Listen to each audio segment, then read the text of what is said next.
pense au message de la Vierge Marie de Fatima. Cette urgence, l'exhortation de la conversion. Je crois vraiment, je suis convaincue, je sens dans mon être tout entier de Marseillaise passionnée, bélier, amoureuse du Christ, qui prie beaucoup.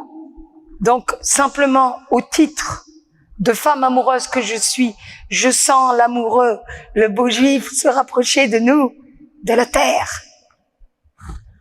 Et quelque part, vous savez quoi? Réjouissons-nous. Plus ça va être la pagaille sur cette terre, plus ça veut dire qu'il arrive. Et c'est parce que le diable se déchaîne exprès pour essayer de nous la faire à l'envers, comme toujours. Le père du mensonge, le grand-père de la manipulation et de l'esbrouf. Finalement, il n'a que la puissance qu'on lui donne. Quelque part. Il rebondit beaucoup sur la puissance qu'on lui donne. Alors, voilà, soyons forts, soyons fiers d'être catholiques. Soyons fiers d'être catholiques, quand bientôt les gens nous montreront du doigt, parce que le Christ n'est pas un menteur. Il a dit qu'avant son retour glorieux, on allait s'en prendre plein sur la patate. Il a dit le retour du témoignage, le retour du martyr. Alors tant que c'est dans les pays à l'autre bout du monde, on est là, on prie pour eux, on fait voilà des neuvaines. Mais sauf que maintenant ça va arriver chez nous, là. Et c'est maintenant, c'est l'heure de la conversion, c'est l'heure de la conversion mondiale. Et Fatima a l'urgence quand la Vierge Marie nous exhorte à la conversion, à la prière. Mais attends, c'est la mère du Christ, l'Immaculée Conception, quoi. C'est pas pour rigoler. On n'a pas de temps à perdre. Vous voyez, quand je suis passée de l'autre côté, que je me suis retrouvée face au Christ en larmes, j'étais sciée, quoi.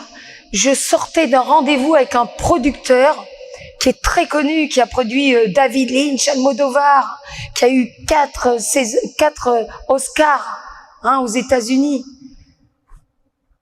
Et on était en préparation de mon premier long métrage. Donc quand t'es réalisatrice, scénariste, tu trouves un producteur qui veut te produire, mais attends, c'est le conte de fées, quoi.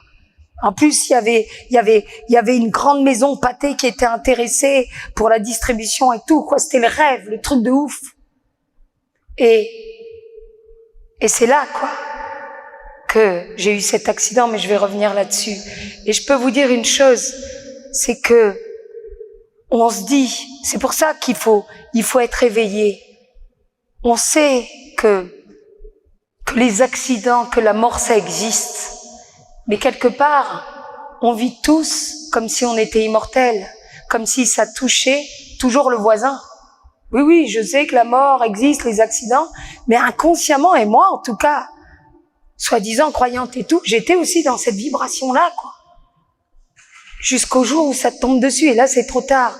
Et si, il y a bien un truc que j'ai compris, mes chers frères et sœurs, et que je veux vraiment partager avec vous, parce que, je sais pas, je vous sens vraiment au taquet, je sens que vous êtes vraiment là avec votre cœur. C'est cette urgence de la conversion. Pas de temps à perdre, non pas dans une peur mortifère, mais dans tout simplement se recentrer sur l'essentiel. Posez-vous la question. C'est quoi l'essentiel dans ma vie? Et est-ce que je privilégie vraiment l'essentiel? Est-ce que je donne de la place à l'essentiel? Vous verrez que le 3/4 du temps, on passe à côté de l'essentiel, on se laisse envahir, pourrir par des choses complètement secondaires. Et que, au moment de notre rappel personnel, de notre deadline, on ne connaît pas l'heure de notre mort, mais je peux vous dire que tout de suite, ça te met les idées en place, et que tout de suite, tu te dis « Mince, qu'est-ce que j'ai fait de ma vie? Je voudrais pouvoir revenir, jouer les prolongations, machin. » Sauf que tu avais toute ton incarnation, durant ton passage sur Terre, même en 30 secondes de vie, on peut se sauver aux années en 1 seconde, quoi, tu vois. La preuve. le bon larron sur la croix, il a fait les 400 coups et au moment de remettre son souffle de vie, il fait amende honorable, il se confesse, il se reconnaît pécheur, il demande pardon au Christ. Et le Christ lui dit, ce soir même, en vérité, tu seras en paradis avec moi. Donc ça nous fait plaisir dans ce sens-là. Youpi, jusqu'au dernier moment, allez, on fait la braille. Et au dernier moment, petit coup de conversion. Allez. Sauf qu'encore une fois, on ne sait pas l'heure de notre appel.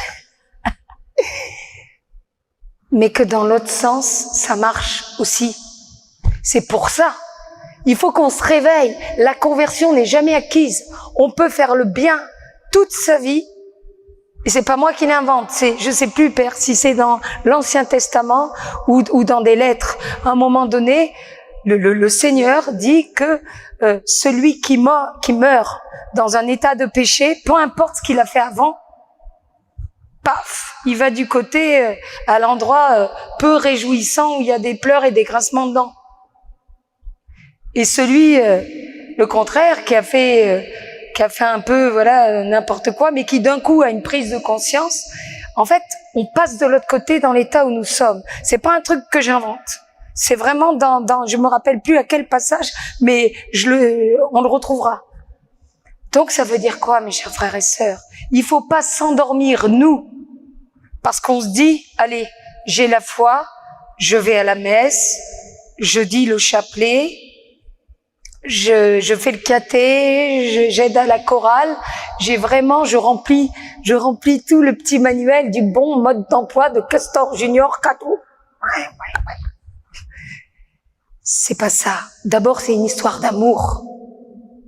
Saint Paul le dit, je peux donner ma maison, mon pognon, mon manteau, toute ma vie, m'immoler, mais si j'aime pas, c'est ralasse, c'est caduc.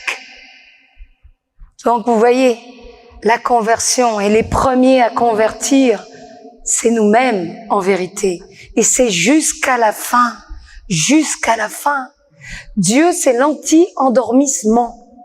C'est l'anti-pantoufle. Vous voyez, quand il y a des jeunes qui croient, oh là là, Dieu c'est fait pour les vieux, ceux qui n'ont rien d'autre à faire, ou c'est une vie où tu t'ennuies, pour pas dire autre chose.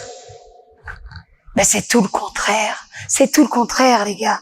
Avec Dieu, moi je peux vous dire que ma vie est devenue, mais vraiment genre hyper rock'n'roll, hyper imprévue, hyper folle et kiffante à fond, quoi. Depuis que je suis avec lui, à chaque fois, je crois que je l'attends quelque part, paf! En fait, il te prend, il t'emmène sur le tapis volant de son amour, mais c'est merveilleux, en fait, parce qu'en plus, t'as même pas peur. Tu sais qu'il est là. Et puis vraiment, si tu t'abandonnes à Dieu, rien ne te fait peur. Elle est là, la véritable liberté. C'est la liberté des fils de Dieu. T'as tellement pas peur, t'es tellement libre, tu sais quoi, que t'as même pas peur de mourir. Tu t'en fous, parce que tu sais que la mort n'existe pas. Et que nous, ce qui nous intéresse, c'est pas de nous accrocher à ces années de vie. Je me rallonge, comme les prises, les rallonges, les prises, là, interminables.